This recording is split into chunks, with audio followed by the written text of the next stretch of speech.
What if you could attain goals one after another with a domino effect momentum that even in just a year's time, you're a completely different person to when you first started?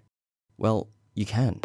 With science in just 2 minutes, you'll be able to smash goals with that domino effect momentum, and it all starts with identifying your values. Is it the value of financial security, the reason for your goal?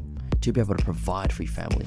Or is it health? Maybe you have an injury that you need to manage. Creating goals based on values creates the desire to achieve these goals. Something that you look back to give you drive to continue with the action. We want consistency over motivation.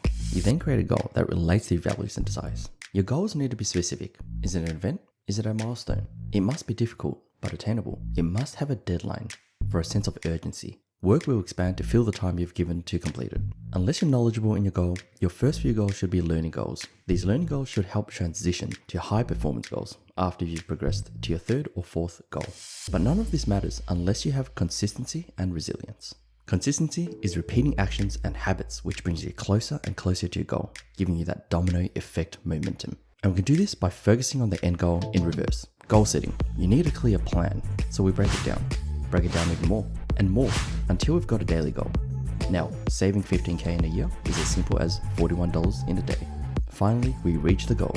The most important lesson that leads to achieving even higher goals is having enough opportunity for mistakes and failures. If you didn't achieve your goal, shift your perspective.